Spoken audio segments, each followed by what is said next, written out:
Hello, welcome to Somerset News Network. Done the Alfred the Great, we've done the Magna Carta, we've shown you that there are a number of Acts of Parliament still in force that reaffirm the Magna Carta. But 400 years later, in 1688, we had a wee little problem with the king. James II became a Catholic, and he had a Catholic wife, and he had a son. And 3 months later, the powers that be of Parliament invited the Prince of Orange and his wife Mary over.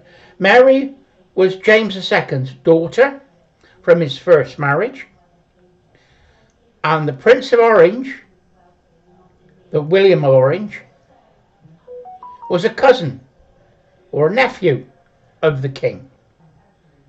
The country was under tyranny under James II. He wouldn't let Protestants hold government office. The army was taken over by Catholic officers, and they'd had enough.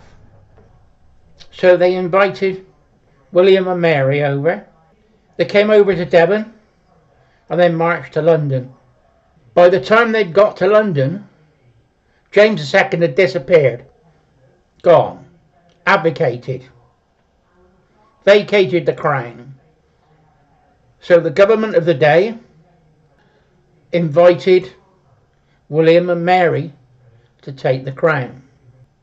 They did a declaration of rights first, because this was a revolution, a glorious revolution. There wasn't a shot fired. So they had a declaration of rights first. And all the rights and liberties that we had from the Magna Carta and Alfred the Great were written down. The first part of the Bill of Rights says everything that was wrong with James II. The second part tells us what our rights are, and it lists 13 rights that we have. It reduced the power of the crown. That's the important part, because James II was using the divine right of kings, and there was disputes going on. I think it was Hobbes that was pro the divine right of kings, and John Locke, who was over with William and Mary in Holland and was helping to teach them, and was an educator and a doctor. John Locke, amazing man, and I think he's been sort of rubbed out of history. You know, he should be up there with Isaac Newton. He worked out the scientific method of, you come up with a theory, you work a test, you do the test, you do the results, and you come to a conclusion. Not like scientists today, you come to a conclusion and then make the science fit the conclusion. Now, Libby is going to tell you the first part. Now, I've only taken sections out. I haven't done the whole thing, but it's just to give you a flavour of it, of what it is. The first part, the introduction, is everything that was wrong with James II. Bill of Rights, 1688. An act declaring the rights and liberties of the subject, and settling the succession of the crown.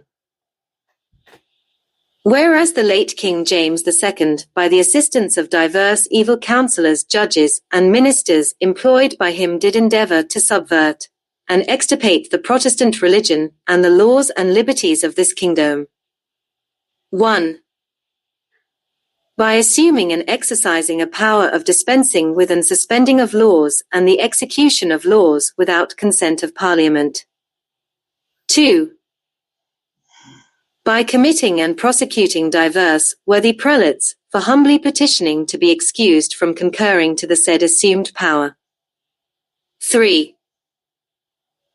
By issuing and causing to be executed a commission under the Great Seal for erecting a court called the Court of Commissioners for Ecclesiastical Causes. 4. By levying money for unto the use of the crown, by pretence of prerogative for other time, and in other manner than the same was granted by Parliament. 5.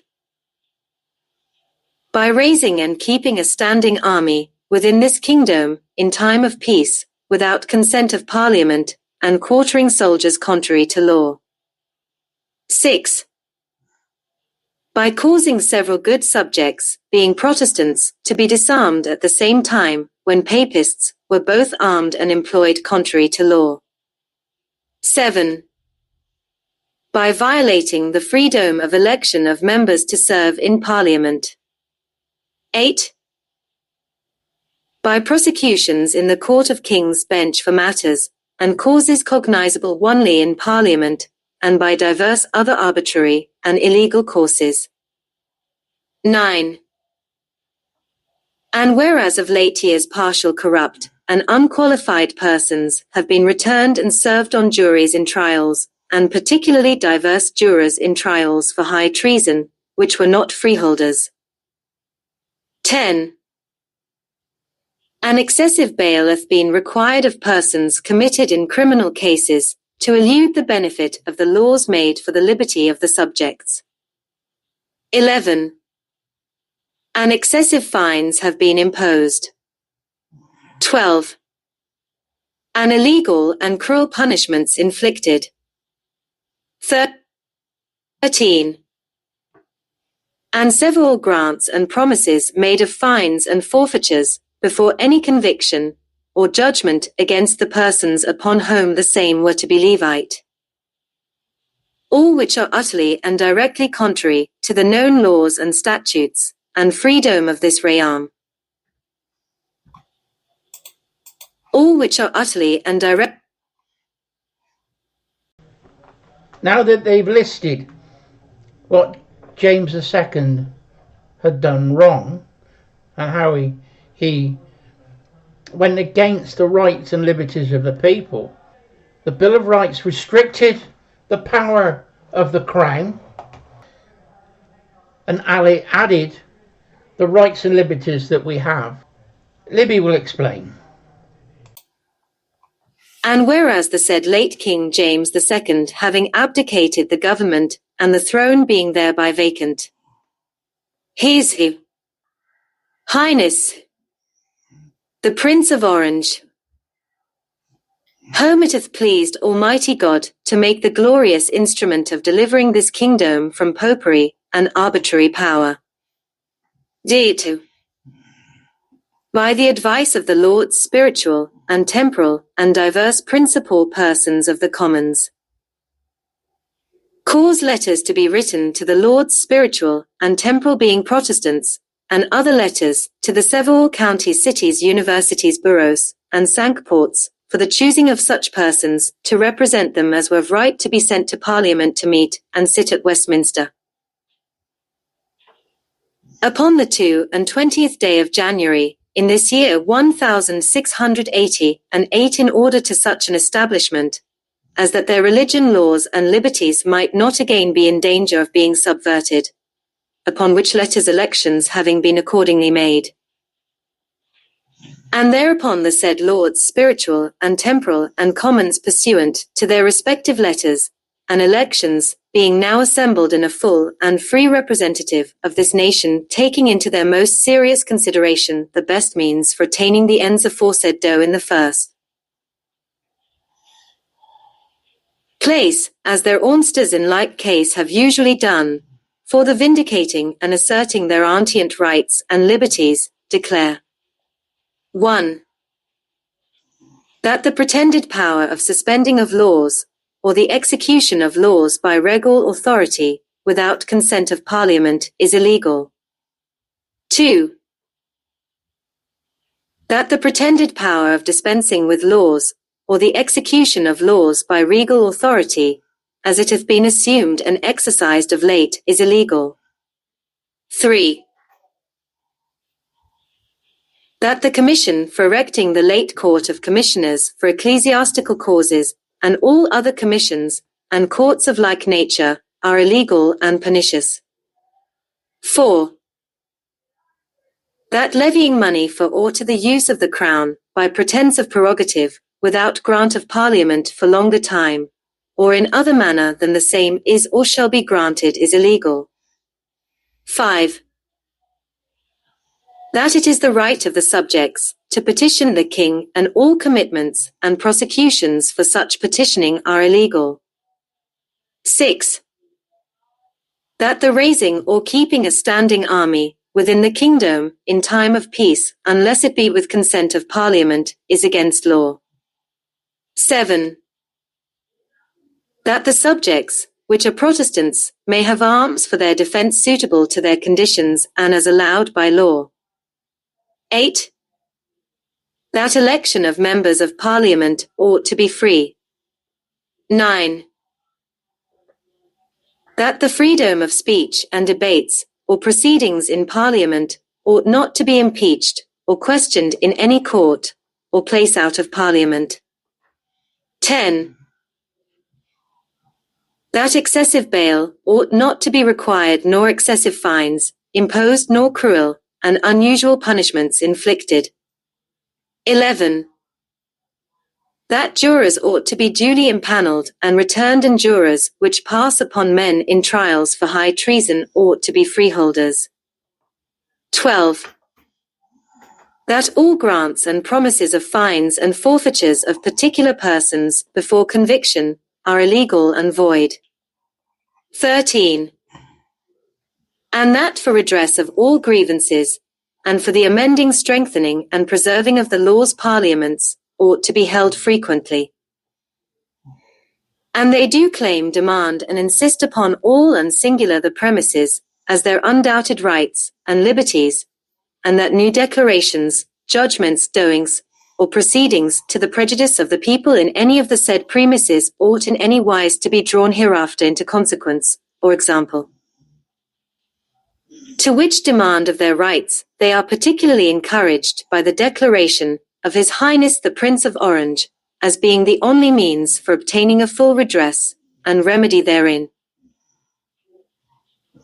Having therefore an entire confidence that His said Highness the Prince of Orange will perfect the deliverance so far advanced by him, and will still preserve them from the violation of their rights, which they have here asserted, and from all other attempts upon their religion, rights, and liberties,